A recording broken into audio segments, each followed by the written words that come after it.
Je m'appelle Élise Laurent et j'étais la déception de la famille. Du moins, c'est ce que ma jeune sœur Valérie Moreau aimait rappeler à tout le monde, surtout quand elle avait un public. La dernière fois qu'elle l'a fait, nous étions à sa soirée cocktail d'entreprise sur le toit d'un immeuble du centre-ville. Elle portait une robe noire moulante, tout en élégance et en ambition. Moi, je restais dans un coin avec un verre de Gangeral à la main, vêtu d'un simple chemisier bleu et d'un pantalon qui avait connu des jours meilleurs. « Élise répare les micro-ondes », a dit Valérie en souriant largement, assez fort pour que ses collègues entendent. Enfin, pas seulement les micro-ondes, aussi les friteuses à air chaud, les mixeurs, les grille-pains, tout ce qui est cassé. Elle peut le démonter. Les gens ont ri. Pas moi. J'avais entendu pire. Des insultes plus silencieuses m'avaient blessé plus profondément. Mais quelque chose dans sa façon de le dire, comme si j'étais une plaisanterie, une chute de blague, m'a touché différemment ce soir-là.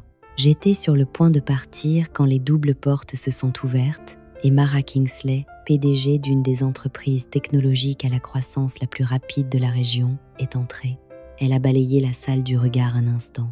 Puis ses yeux se sont posés sur moi et, à la surprise de tous, y compris de ma sœur, elle a souri et déclaré d'une voix claire « Élise, j'espérais te voir ici. » Valérie est devenue silencieuse. La salle aussi. Et à cet instant, j'ai compris que parfois votre réputation entre dans la pièce, avant que vous n'ayez besoin de prononcer un seul mot. Je n'ai pas toujours été la déception de la famille. Autrefois, j'étais l'étoile brillante, celle qui avait les meilleures notes, la bourse d'études universitaires, la lettre d'admission à l'école de droit, affichée sur le réfrigérateur comme un trophée. Nos parents étaient fiers. Valérie, à l'époque, portait encore un appareil dentaire et me suivait partout avec de grands yeux. Elle disait souvent « Je veux être comme toi ». Cela n'a pas duré longtemps. Quand j'avais 22 ans, tout s'est effondré. Cela a commencé quand maman est tombée malade. Papa essayait de cacher la gravité de la situation, mais je savais. J'ai reporté mon premier semestre à l'école de droit pour rester à la maison et aider. Puis maman est partie doucement, comme si elle s'était simplement glissée ailleurs. Et soudain, je n'étais plus une future avocate. J'étais celle qui pliait les factures d'hôpital et préparait des dîners surgelés pour un père qui avait oublié comment parler. Valérie ne l'a pas bien vécu. Elle s'est jetée dans ses études, dans la danse, en faisant semblant que tout était normal. Je ne lui en voulais pas. Nous n'étions que deux jeunes filles essayant de survivre dans une maison qui résonnait de vide. Je ne suis jamais retournée à l'école de droit. La bourse a expiré. J'ai trouvé un emploi à l'accueil pour payer les factures. Et quand le chagrin de papa s'est transformé en alcool et que la maison a commencé à se dégrader, robinet qui fuit, court-circuit, climatisation en panne, j'ai fait ce qu'il fallait. J'ai appris à réparer les choses. Vous seriez surpris de voir à quel point cela donne un sentiment de puissance de tenir un testeur de tension et de comprendre ce qui ne va pas dans quelque chose que personne d'autre ne peut faire fonctionner. J'ai regardé des vidéos, lu des manuels, commis des erreurs et fait griller 2 sèche-cheveux avant de réussir. Mais finalement, réparer les choses n'est plus resté seulement une affaire de maison. C'est devenu mon métier. J'ai quitté mon poste à l'accueil et ouvert un service de réparation.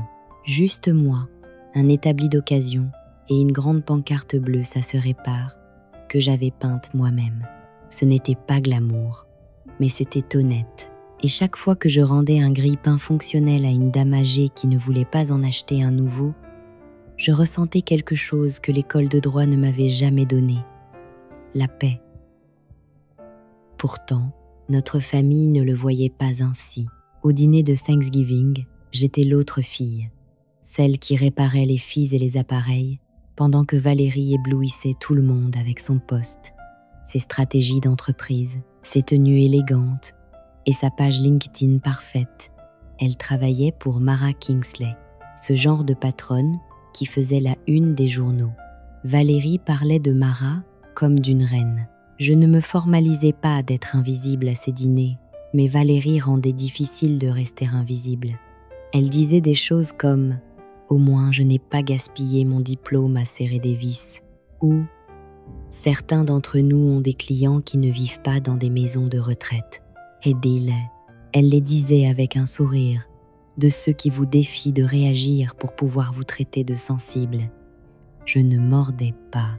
Ce qu'elle ignorait, ce que personne ne savait, c'est qu'au fil des années, j'avais discrètement développé une clientèle.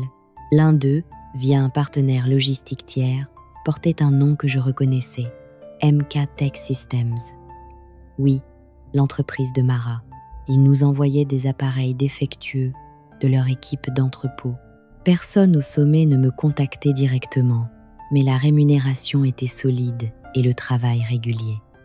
Cela m'a aidé à économiser, à améliorer mon équipement, à embaucher une assistante à temps partiel. Je n'ai jamais fanfaronné, jamais cité de nom. Je continuais simplement à réparer ce qui était cassé. Mais plus je restais immobile, plus Valérie semblait s'élancer devant, du moins en apparence. Elle postait sur les conférences, les promotions, sa vie parfaite de femme ambitieuse. Et plus elle montait, plus elle semblait penser que j'avais rapetissé. Et je la laissais penser cela, parce que j'avais appris depuis longtemps que quand quelqu'un veut vous regarder de haut, le corriger n'est pas votre rôle. Le temps rectifie les perspectives mieux que n'importe quelle dispute. Je n'avais simplement pas réalisé à quelle vitesse cette leçon frapperait à la porte. Le propre du succès discret est que personne ne le remarque vraiment au début. Ma boutique n'était pas tape à l'œil. Elle se nichait entre une laverie et un tailleur dans un bâtiment de briques fanées du côté est de la ville. La pancarte à l'extérieur était peinte à la main et un peu écaillée par le temps. À l'intérieur, le plancher grinçait et le café était toujours tiède, mais c'était à moi. Je l'avais construite pièce par pièce, littéralement. J'avais retapé les étagères, installé mon propre éclairage, même ajouté des prises supplémentaires quand j'ai commencé à gérer des réparations industrielles. Les gens venaient avec des télécommandes cassées et repartaient avec des histoires. Je connaissais leurs noms, leurs petits-enfants, la façon dont leur vie s'arrêtait quand quelque chose ne fonctionnait plus. Je ne faisais pas beaucoup de publicité. Le bouche à oreille suffisait. Et quelque part en chemin, j'ai cessé de me voir comme un échec. Je me réveillais, travaillais de mes mains, payais mes factures. Je ne devais rien à personne, ni patron, ni comité,